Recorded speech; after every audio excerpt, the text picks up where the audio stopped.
हे friends, मैं Lakshmi LPS academy और journey to excellence में आपका बहुत स्वागत करती हूँ। आज हम लोग पढ़ेंगे त्रिपक्षीय संघर्ष, त्रिपक्षीय युद्ध, जो कि बहुत ही लंबा चला था। और त्रिपक्षीय का मतलब होता है कि तीन पक्ष, है ना।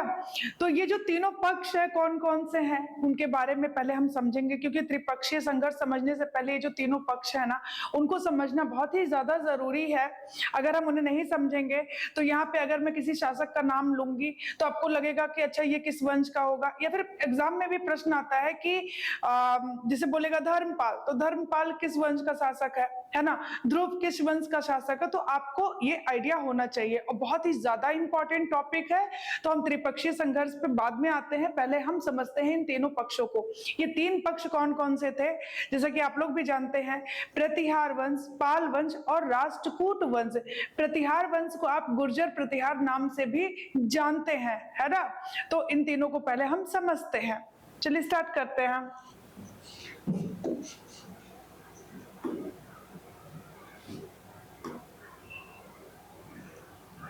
ओके, ये रहा आपका पाल वंश, ठीक है। पाल वंश की अगर हम बात करें, अच्छा इसको स्टार्ट करने से पहले एक चीज और बता देती हूँ। इस वीडियो में आपको राष्ट्रकूट नहीं मिलेगा, क्योंकि राष्ट्रकूट मैं पहले पढ़ा चुकी हूँ, तो डिस्क्रिप्शन में आपको लिंक मिल जाएगा। इसमें मैं पाल वंश पढ़ाऊंगी और मैं पढ़ाऊंगी प्रतिहार वंश और चंदेल वंश, ठीक है, और त्रिपक्षीय संघर्ष। तो ये आप याद रखिएगा, डिस्क्रिप्शन में आपको लिंक मिल जाएगा। चलिए स्टार्ट करते हैं। पाल वंश की अगर हम बात करते हैं तो ध्यान से सुनिए। स्थापना इसकी किसने की थी? गोपाल ने की थी। क्या नाम था उनका? गोपाल। ये जो गोपाल है, इनका जो कार्यकाल होता है वो होता है 750 से लेकर 770 ईस्वी तक, ठीक है। लगभग 20 वर्षों तक ये रहे हैं। और ये ऐसे शासक हैं जो जनता के द्वारा चुने गए थे, जनता के द्वारा चुने गए थे। ये बहुत ही ज्यादा इंपॉर्टेंट है। ओके, इन्होंने ओदंतपुरी विश्वविद्यालय की स्थापना की। ओदंतपुरी विश्वविद्यालय कहाँ पे है? बिहार में है, और बिहार की राजधानी है पटना। ओके, मत्स्य न्याय को इन्होंने खत्म किया था, और इनके समय में राजधानी क्या थी? मुंगेर थी। राजधानी मुंगेर थी। इतनी बात समझ में आ गई। पाल वंश के संस्थापक कौन है? गोपाल हैं। गोपाल 750 से लेकर 770 तक रहते हैं। इन्होंने मत्स्य न्याय को समाप्त किया। राजधानी इनके समय में मुंगेर थी। इन्होंने ओदंतपुरी विश्वविद्यालय की स्थापना करवाई। इतनी बात आपको याद रखना है। और किस पाल वंश के शासक को जनता द्वारा चुना गया था आपको पता होना चाहिए, गोपाल को। ओके, फिर सेकंड है धर्मपाल। सेकंड है धर्मपाल। धर्मपाल की अगर हम बात करते हैं तो ये 770 से लेके 810 ईस्वी तक रहते हैं। 770 से लेके 810 ईस्वी तक धर्मपाल रहते हैं। राष्ट्रकूट राजा ध्रुव ने इन्हें हराया था। अभी जब हम त्रिपक्षीय संघर्ष पढ़ेंगे ना तो वहां पे आपको इन सबका नाम बहुत जरूरी है जानना। ओके, तो दिमाग में बैठ, पहले आया गोपाल, फिर आते हैं धर्मपाल। धर्मपाल को किसने हराया? राष्ट्रकूट राजा। अब ये राष्ट्रकूट राजा का नाम क्या है? ध्रुव है। इन्होंने इन्हें हराया, ठीक है। इनकी उपाधियां जो थी वो बहुत ज्यादा इंपॉर्टेंट है, जैसे है उत्तरापत स्वामीन, विक्रमजीत, परम भट्टारक, परम सौगात। तो ये उपाधियां इनकी बहुत इंपॉर्टेंट है। मैं फिर से रिपीट कर देती हूँ, उत्तरापत स्वामीन, विक्रमजीत, परम भट्टारक और परम सौगात। अगर आपसे पूछे कि ये उत्तरापत स्वामीन, इनको उपाधि किसने दिया था, तो सोड्डल का नाम सुना होगा, गुजराती कवि हैं, उन्होंने इनको नाम दिया था, उपाधि दी थी उत्तरापत स्वामीन। देखिए, राष्ट्रकूट राजा ध्रुव ने इनको हराया था, राष्ट्रकूट ने हराया था, ठीक है। लेकिन आप इनकी जो पत्नी थी ना, इनकी जो वाइफ थी, वो राष्ट्रकूट वंश से ही थी। नाम था उनका संदेवी, ठीक है। रिश्तेदारी थी, और फिर भी देखिए लड़ाइयां हो रही है ना। कवि, इनके जो दरबारी कवि थे वो थे हरिभद्र थे। कौन थे? हरिभद्र थे। और हरिभद्र ने लिखी है अष्ट सहस्त्रिका। अष्ट सहस्त्रिका लिखी है हरिभद्र ने, और किसके दरबार में थे? धर्मपाल के, ठीक है। धर्मपाल, जब भी विक्रमशिला का नाम आता है तो आपके दिमाग में तुरंत आता होगा धर्मपाल का नाम आता होगा, है ना। विक्रमशिला विश्वविद्यालय जो कि बिहार में है। सोमपुर विश्वविद्यालय की अगर हम बात करें, इन्होंने ही स्थापना की थी, और ये कहाँ पे है? बांग्लादेश में है, सोमपुर विश्वविद्यालय। ओके, अब देखिए आगे।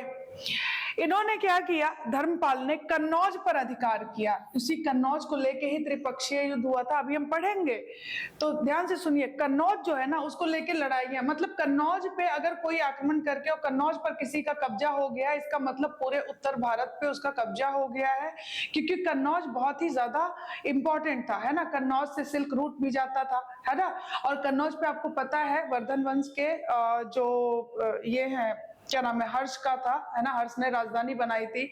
उसके बाद आपको पता है आयुध वंश आता है, तो अभी हम देखेंगे। तो कन्नौज पर इन्होंने अधिकार कर लिया, किसने, धर्मपाल ने, ठीक है। कन्नौज पर अधिकार कर लिया, वहां एक भव्य दरबार लगवाया जिसमें पंजाब, राजस्थान के राजाओं ने भाग लिया। कहा जाता है कि भाग लिया, और इन्होंने उनकी अधीनता भी स्वीकार की थी, किसकी, धर्मपाल की, ठीक है। तो पंजाब, राजस्थान के राजाओं ने भाग लिया और जिन्होंने उसकी, यानी धर्मपाल की अधीनता स्वीकारा था, ठीक है। धर्मपाल कन्नौज पर स्थायी शासन स्थापित नहीं कर सका।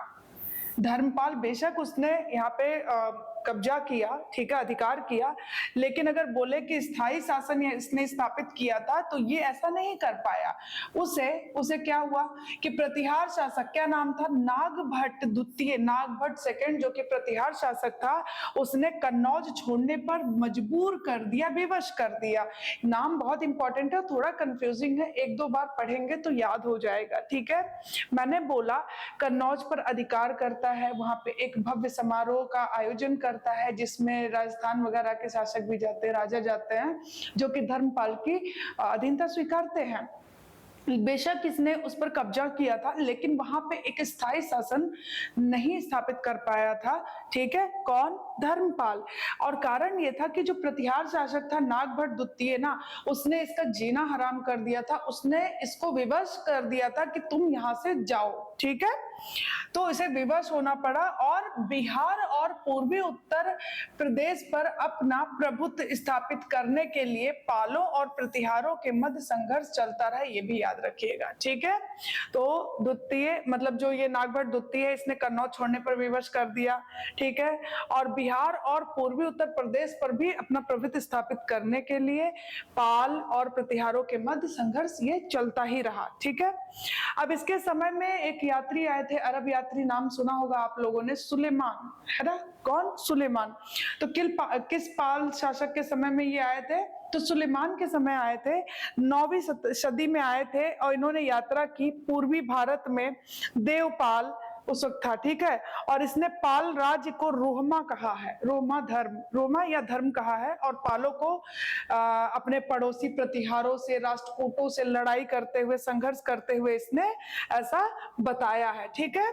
इसने बताया है कि पालों को प्रतिहारों और राष्ट्रकूटों से संघर्ष करना पड़ा था, और साथ ही उसने बताया कि जो सेना थी ना पालों की, सुलेमान ने ऐसा बताया है कि जो पालों की सेना थी वो अपनी शत्रुओं यानी कि प्रतिहारों और क्या कहते हैं, राष्ट्रकूटों से ज्यादा बड़ी थी, ठीक है, सेनाएं बड़ी थी। और तिब्बती ऐतिहासिक, अब तिब्बती ऐतिहासिक विवरण से भी मिलता है ऐसा साक्ष्य कि पालों के बारे में जानकारी अगर आपको लेनी है तो वो तिब्बती ऐतिहासिक विवरणों से भी प्राप्त होता है, ठीक है।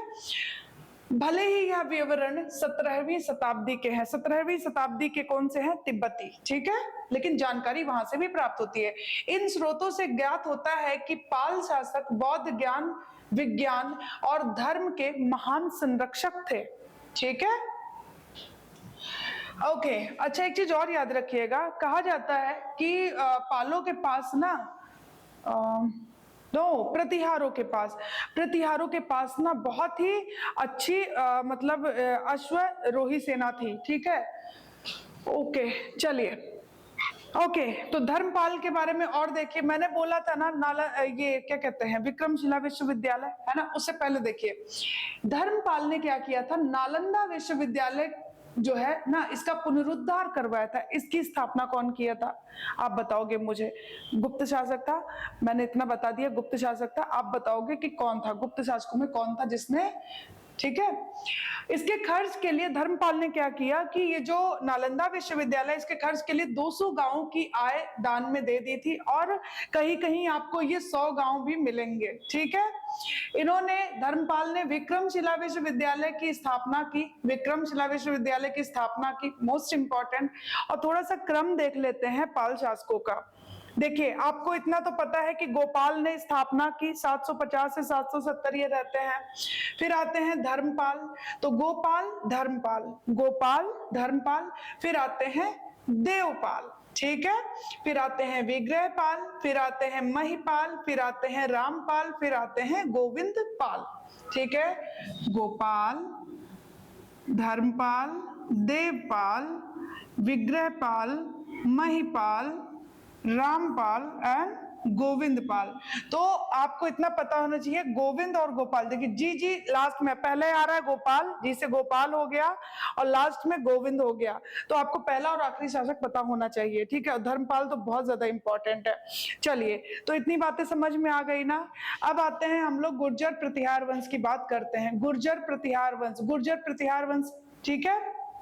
ध्यान से सुनिए, कैसे पता चलता है कि ये गुर्जर प्रतिहार वंश है ना था। देखिए, बगदाद, अब ध्यान से सुनिए किसने क्या बोला है। बगदाद, बगदाद से आया था अल मसूदी। जैसे अभी आपने सुलेमान का नाम सुना ना, अरब यात्री था, उसी तरीके से बगदाद से आया था अल मसूदी 915 से 916 ईस्वी। गुजरात की यात्रा की इसने, और इसने प्रतिहार शासकों की शक्ति, प्रतिष्ठा तथा साम्राज्य की पुष्टि की है। ठीक है। प्रतिहार शासकों की शक्ति, उनकी प्रतिष्ठा, उनका साम्राज्य का विस्तार कितना था, उन सबके बारे में जानकारी मिलती है यहाँ से। राज्यों को अल जूजर कहा है इसने। अल मसूदी ने प्रतिहार वंश का जो राज्य था उसको क्या बोला है, अल जूजर। ठीक है। और अल मसूदी को बौरा कहा जाता है। अल मसूदी को ये पूछा जाता है कि किस यात्री को बोला जाता है, अल मसूदी को बौरा कहा जाता है। और ऐसा बोला जाता है कि जो कि आदि वराह का ही एक विकृत रूप है, आदि वराह का ही एक विकृत रूप है। ठीक है।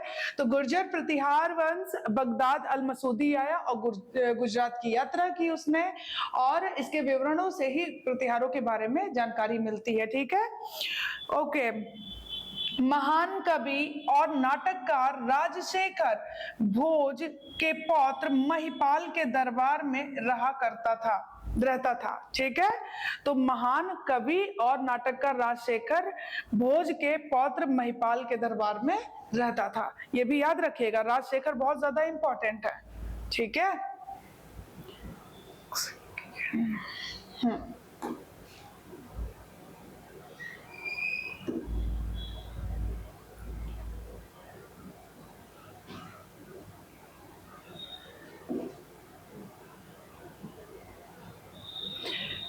अब ध्यान से सुनिए, प्रतिहार वंश को गुर्जर प्रतिहार कहा जाता है, जिसका कारण ये है, संभव है ऐसा कि उसका उद्भव गुर्जराष्ट्र या दक्षिण पश्चिम राजस्थान में हुआ होगा।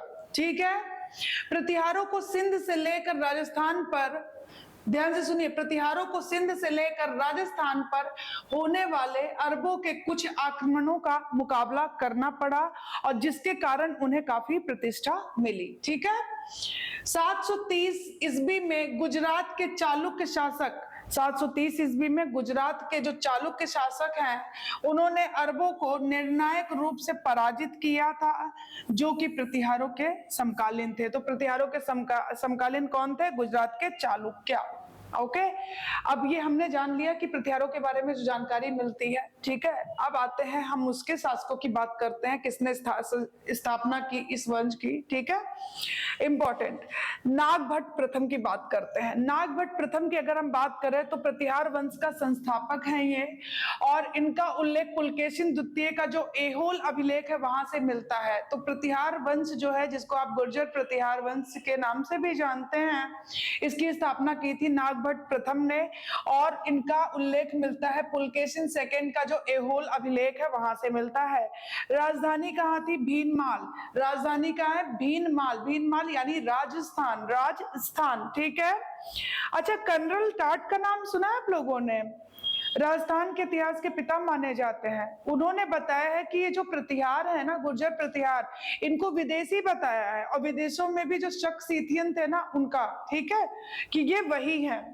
ओके, तो आपने नागभट्ट प्रथम देखा। अब आ जाइए वत्सराज। वत्सराज, ध्रुव, ध्रुव कौन था? राष्ट्रकूट शासक है ना।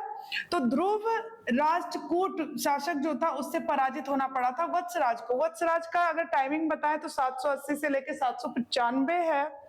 और ये गुर्जर प्रतिहार वंश का सबसे शक्तिशाली शासक कोई था तो वो था वत्सराज। गुर्जर प्रतिहार वंश का जो वास्तविक संस्थापक है वो है वत्सराज। तो ये आपको पता होना चाहिए, ठीक है। ये बहुत ज्यादा शक्तिशाली और वास्तविक संस्थापक यही है। रणहस्तिन और जयवराह इनकी उपाधि थी। रणहस्तिन और जयवराह इनकी उपाधि थी वत्सराज की। इनके नाम इसलिए याद रखिएगा क्योंकि आपको अभी जब हम पढ़ेंगे त्रिपक्षीय युद्ध तो वहां पे ये पता होना चाहिए कि पाल वंश के किस शासक ने उसमें भाग लिया और प्रतिहार वंश के किस शासक ने लिया, और प्लस ये क्या कहते हैं राष्ट्रकूट वंश के, ठीक है। तो इनकी उपाधि क्या थी वत्सराज की? रणहस्तिन और जयवराह, शक्तिशाली और वास्तविक संस्थापक। फिर इन्हीं का पुत्र आता है, नाम है उनका नागभट्ट द्वितीय। पहले आते हैं नागभट्ट प्रथम, फिर आएंगे वत्सराज, फिर आएंगे नागभट्ट द्वितीय। ये क्रम याद रखिए, नाग वत्स नाग, ठीक है। दूसरी बार अगर नागभट्ट आ रहा है तो इसका मतलब वहां पे सेकेंड लगेगा ना, दूसरा द्वितीय। 800 से लेके 833 ईस्वी तक रहते हैं। गोविंद तृतीय, अब ये गोविंद तृतीय कौन है? राष्ट्रकूट शासक है। इनको उससे जो है हार का सामना करना पड़ा। तो नागभट्ट द्वितीय को राष्ट्रकूट शासक गोविंद तृतीय ने हराया। त्रिपक्षीय संघर्ष का अंत तीनों, अब ये देखिए नागभट्ट द्वितीय इस त्रिपक्षीय संघर्ष का अंत किया और ध्रुव को पराजित कर कन्नौज को राजधानी बनाया, ठीक है। इसने ये किया। आगे आ जाइए, मिहिर भोज की अगर हम बात करते हैं, मिहिर भोज का टाइमिंग है 836 से लेके 885, ठीक है। कहीं कहीं आपको 890 भी मिलेगा, तो देख लीजिएगा। ओके, इंपॉर्टेंट है ये टाइमिंग, छोड़िए, आपको क्रम पता होना चाहिए। आदिवराह और प्रभास, इनकी उपाधि क्या थी? आदिवराह और प्रभास, ठीक है। आदिवराह और प्रभास लक्ष्मण का वंशज, ये स्वयं को कहते थे कि मैं राम के जो भाई लक्ष्मण, राम लक्ष्मण, ठीक है।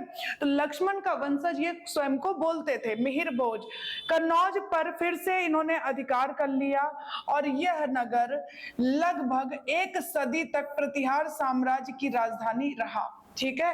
कन्नौज पर अधिकार किया किसने? फिर से मिहिर भोज ने, और एक सदी तक कम से कम ये प्रतिहार साम्राज्य की राजधानी रही, ठीक है। और मिहिर भोज के काल में ही सुलेमान यात्री आया था। राजतरंगिणी में मिहिर भोज की प्रशंसा की गई है। राजतरंगिणी लिखी है कल्हण ने, और कल्हण ने राजतरंगिणी लिखी है, ये तो ठीक है। और इसमें कश्मीर का इतिहास मिलता है, ये भी याद रखिएगा आप लोग, ठीक है। आगे आ जाइए।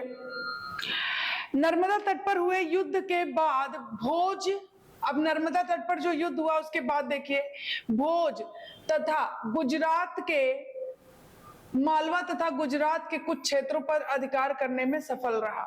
नर्मदा तट पर जो युद्ध हुआ तो उसके बाद क्या हुआ कि जो ये भोज है ना, वो मालवा और गुजरात का कुछ एरिया ऐसा था जहां पर इसने क्या किया? अधिकार कर लिया, ठीक है। पाल शासक देवपाल की मृत्यु, अब ध्यान से सुनिए, पाल शासक देवपाल की मृत्यु के बाद भोज ने पूर्व की ओर साम्राज्य विस्तार किया। अब पालों का शासन कहाँ था? बंगाल वाला एरिया, पूरब की ओर, ठीक है। तो जब देवपाल की मृत्यु होती है तो भोज ने क्या किया? पूरब की ओर भी अपना साम्राज्य विस्तार शुरू कर दिया। मिहिर भोज विष्णु का भक्त था और आपने पहले ही देखा रहा, क्या उपाधि थी? आदिवराह उपाधि थी। और इसके सिक्कों पर भी, इसके जो कॉइन्स है उस पर भी उनका अंकन मिलता है, ठीक है, आदिवराह। तो ये बात समझ में आ गई ना। तो मिहिर भोज। अब आगे देखिए महेंद्र पाल आता है। महेंद्र पाल की अगर हम बात करें 885 से लेके 910 ये रहते हैं महेंद्र पाल। इनके शासन काल में भोज के साम्राज्य को, जो भोज ने साम्राज्य को जीता था ना, उसको तो बनाए ही रखा और अपनी सीमाओं का विस्तार मगध और उत्तरी बंगाल तक किया, ठीक है, उत्तरी बंगाल तक किया महेंद्र पाल ने। कश्मीर के राजा से युद्ध किया, ये याद रखिएगा किसने, महेंद्र पाल ने। अभिलेख की अगर हम बात करें, जानकारी जो मिलती है तो वो अवध से मिले हैं, काठियावाड़ से मिले हैं, पूर्वी पंजाब से मिले हैं अभिलेख, ठीक है। उपाधियों की बात करें महेंद्र पाल के, तो इनकी उपाधियां थी परम भट्टारक, महाराजा धीराज और परमेश्वर। परम भट्टारक, महाराजा धीराज और परमेश्वर, इनकी उपाधि थी महेंद्र पाल की। ओके, देखिए इनके नाम में महेंद्र पाल है तो कंफ्यूजन हो सकता है ना कि ये पाल शासक होंगे, इसीलिए बहुत ही ध्यान से पढ़िए, ओके, और बार बार रिवीजन करिए। राजकवि की अगर बात करें तो इनके दरबार में रहते थे राजकवि या राजगुरु जो थे वो थे राजशेखर, और इतना इनकी पुस्तकों के बारे में पूछा जाता है ना। देखिए कपूर मंजरी तो बहुत पूछा जाता है, कपूर मंजरी, काव्य मीमांसा, बाल रामायण, ठीक है, बाल रामायण, बाल भारत और Bhuvan Kosh, and last one is Harvilas, ठीक है। कपूर मंजरी, काव्य मीमांसा, ये तो बहुत बार पूछा गया है। बाल रामायण और बाल भारत, बाल रामायण, बाल भारत, फिर अजय भुवन कोश और हरविलास, ये सब किसकी कृति है, राजशेखर की। किसके दरबार में थे, महेंद्र पाल के, ठीक है, समझ में आया। चलो अब आगे देखो, राष्ट्रकूट शासक कृष्ण थर्ड, राष्ट्रकूट शासक कृष्ण थर्ड, ठीक है। 963 ईस्वी में उत्तर भारत पर अधिकार की आक्रमण करके राष्ट्रकूट शासक जो था कृष्ण तृतीय जो था, उसने क्या किया, 963 में नॉर्थ इंडिया, उत्तर भारत पर आक्रमण किया और प्रतिहार शासक को परास्त कर दिया। प्रतिहारों को इसने क्या किया, परास्त किया, मतलब हरा दिया। 1018 ईस्वी में महमूद गजनवी ने प्रतिहार शासक राज्यपाल को हराकर विस्तृत क्षेत्र को लूटा, ठीक है। तो ये आपका खत्म हुआ, ठीक है। अब एक बार देखिए, मैं आपको बोल रही हूँ कि डिस्क्रिप्शन में आपको राष्ट्रकूट जो मैंने पढ़ा है उसका लिंक मिल जाएगा, लेकिन यहाँ पे एक बार शासकों को बता दूं क्योंकि हमें त्रिपक्षीय युद्ध पढ़ना है। दंती दुर्ग आपको पता है कि ये संस्थापक है राष्ट्रकूट वंश के, ठीक है। फिर दंती दुर्ग के बाद आते हैं कृष्ण फर्स्ट, कृष्ण फर्स्ट इसका पुत्र होता है। फिर आता है गोविंद तृतीय, गोविंद सेकंड। फिर आता है ध्रुव, और ध्रुव ही त्रिपक्षीय युद्ध में भाग लेगा। कौन लेगा, ध्रुव, आपने नाम अभी बार बार देखा होगा, ठीक है। फिर ध्रुव के बाद कौन आएगा, गोविंद तृतीय, यहाँ पे गोविंद सेकंड है तो अब कौन आ रहा है, गोविंद तृतीय आ रहा है। गोविंद तृतीय के बारे में बताती हूँ मैं। पल्लव, पांड्य, केरल और गंग जो थे उन सभी को इसने क्या किया था, पराजित किया था, ठीक है। पल्लव, पांड्य, गंग और केरल, ठीक है। अमोघ वर्ष बहुत ही ज्यादा इंपॉर्टेंट है। जैन धर्म के मतानुयायी थे, जैन मत, और ये क्या कहते हैं, इनकी जो कृति थी ना वो कन्नड़ लैंग्वेज में है, कविराज मार्ग, बहुत ही ज्यादा इंपॉर्टेंट है, वेरी इंपॉर्टेंट। ये क्वेश्चन पूछा जाता है बहुत बार, अमोघ वर्ष की कृति, तो आपको पता होना चाहिए। कृति है इनकी कविराज मार्ग, और किस लैंग्वेज में है, कन्नड़ लैंग्वेज में है, और जैन मतानुयायी थे, ठीक है।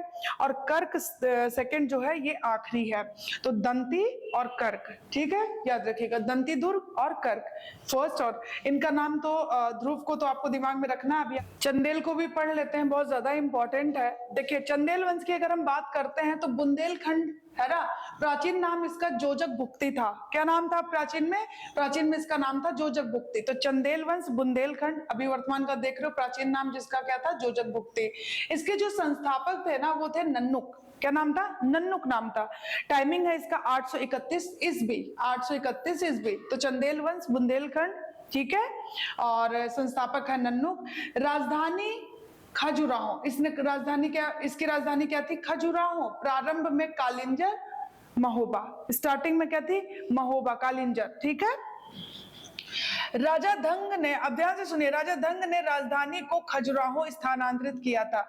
पहले ये कालिंजर में थी, प्रारंभ में, स्टार्टिंग में कालिंजर महोबा में थी, लेकिन इस राजधानी को किसने स्थानांतरित किया था, ट्रांसफर किया था, यहां से क्वेश्चन आता है। तो आपको पता होना चाहिए, राजा धंग जो था ना, इसने राजधानी को खजुराहो लेके गया था, ठीक है।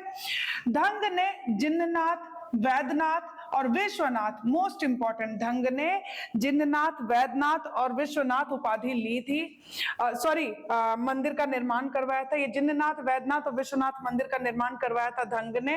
कंदरिया महादेव का निर्माण करवाया था इसने 999 में, 999 ईस्वी में।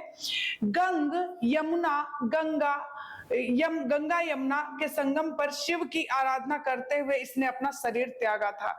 तो ये जो धंग है ये शिव आराधना करते हुए गंगा यमुना के संगम पर और अपने शरीर का त्याग किया था। ठीक है, तो हमने देखा चंदेल वंश, बुंदेलखंड, प्राचीन नाम इसका क्या था, जोजुक भुक्ति था, संस्थापक इसके नन्नुक है, 831 ईस्वी, राजधानी खजुराहो, स्टार्टिंग में महोबा में थी। इसको ट्रांसफर कौन किया था, ट्रांसफर किया था धंग ने। धंग की बात करते हैं, जिन्नाथ वैद्यनाथ विश्वनाथ मंदिर इसने निर्माण करवाया और कंदरिया महादेव मंदिर का भी निर्माण हुआ 999 ईस्वी। गंगा यमुना के संगम पर ही शिव की आराधना करते हुए इसने अपने शरीर का त्याग किया था। ये इतनी बात समझ में आ गई ना, बहुत ज्यादा इंपॉर्टेंट है ये। ठीक है, चंदेल। अब देखिए लक्ष्य वर्मन, ये अब आते हैं यशोवर्मन आएंगे। ठीक है, और यशोवर्मन ने, लक्ष्य वर्मन इसको बोलते हैं, चंदेल वंशी प्रथम स्वतंत्र और प्रतापी राजा। तो आपसे बोलेंगे चंदेल वंशी प्रथम स्वतंत्र और प्रतापी राजा कौन था, तो आपको पता होना चाहिए कि नाम है इनका यशोवर्मन, जिनको लक्ष्य वर्मन के नाम से भी जाना जाता है। प्रतापी राजा है, कन्नौज पर आक्रमण किया। चंदेल वंशी जो ये राजा है यशोवर्मन, इसने कन्नौज पर आक्रमण किया और पाल वंशी राजा देवपाल को पराजित किया। देखिए अभी जब आप त्रिपक्षीय युद्ध पढ़ेंगे वहां पे बहुत ही ज्यादा इंपॉर्टेंट है, नाम आएगा इनका। ठीक है, पालवंशी राजा देवपाल को इसने क्या किया, पराजित किया और एक विष्णु की प्रतिमा उनसे प्राप्त करके उसे खजुराहो में स्थापित करवा दिया। समझ में आया? इनके जो दरबारी थे वो कौन थे, भवभूति। आपने मालती माधव है ना, अक्सर पूछता है एग्जाम में अब कि भवभूति की कृति कौन सी है, मालती माधव, महावीर चरित और उत्तर रामचरित, महावीर चरित और मालती माधव। ये बहुत ज्यादा, मालती माधव तो बहुत पूछता है। भवभूति की कृति है जो कि किसके दरबार में थे, यशोवर्मन के दरबार में थे। यशोवर्मन कौन था, चंदेल वंशी राजा था। ठीक है, और इसने क्या किया था, कन्नौज पर आक्रमण किया था और पालवंशी राजा देवपाल को पराजित भी किया था यशोवर्मन ने। इंपॉर्टेंट। चलो आगे देखते हैं। शासक अब आते हैं विद्याधर। अब कौन आएगा, विद्याधर आएंगे। विद्याधर ने कन्नौज के प्रतिहार शासक राज्यपाल की हत्या कर दी। कन्नौज के प्रतिहार शासक कौन था, राज्यपाल, इसकी हत्या कर दी। और कारण क्या था कि महमूद के सामने इसने बिना लड़ाई की इसने आत्मसमर्पण कर दिया था। ठीक है, विद्याधर ने। तो इसीलिए क्या हुआ कि राज्यपाल, कन्नौज के प्रतिहार शासक राज्यपाल की इसने हत्या कर दी थी। कारण बताया, कारण ये था कि महमूद के सामने इसने आत्मसमर्पण कर दिया था। ये जो विद्याधर है ना, चंदेल वंशी विद्याधर है, ये एकमात्र भारतीय शासक जिसने महमूद गजनी की महत्वाकांक्षाओं का सफलता पूर्वक प्रतिरोध किया था। तो नाम क्या है इसका, विद्याधर। विद्याधर कौन है, चंदेल वंशी राजा है। तो इधर देखिए एक बार ध्यान से, संस्थापक हो गए नन्नुक, नन्नुक के बाद आए धंग, धंग के बाद आए यशोवर्मन जिनको लक्ष्यवर्मन के नाम से जाना, फिर आते हैं आपके विद्याधर। ओके, इतनी बात समझ में आ गई। अब आगे देखिए, चंदेल शासक आएंगे अब कीर्तिवर्मन। कीर्तिवर्मन की राज्यसभा में रहने वाले कृष्ण मिश्र ने प्रबोध चंद्रोदय की रचना की है। तो चंदेल शासक जो कीर्तिवर्मन है ना, कीर्तिवर्मन की राज्यसभा में रहने वाले कृष्ण मिश्र ने प्रबोध चंद्रोदय की रचना की है और कीर्ति सागर जलाशय का निर्माण भी करवाया। कीर्ति सागर नामक जलाशय है, उसका निर्माण भी करवाया। ठीक है, कृष्ण मिश्र ने। ओके, अब आगे देखिए, परमर्दी देव। ठीक है, परमर्दी देव की बात अगर हम करते हैं तो आल्हा उदल का नाम सुना होगा, अक्सर देखते होंगे ना कि आल्हा गाया जा रहा है। ठीक है, तो आल्हा और उदल ये दोनों भाई, ठीक है, दो सेना नायक, ये परमर्दी देव के दरबारी थे और इन्होंने पृथ्वीराज चौहान के साथ युद्ध करते हुए अपनी जान गंवाई थी। ठीक है, आल्हा उदल। ठीक है, ओके। 1202 ईस्वी में कुतुबुद्दीन ऐबक की अधीनता स्वीकार परमर्दी देव के मंत्री ने उसकी हत्या कर दी। जब स्वीकार करके और परमर्दी देव का जो मंत्री था उसने परमर्दी देव की हत्या कर दी। ठीक है, तो ये हमने देख लिया चंदेल वंश। अब हम लोग आएंगे अपने मेन टॉपिक त्रिपक्षीय संघर्ष पर। ठीक है, चलिए।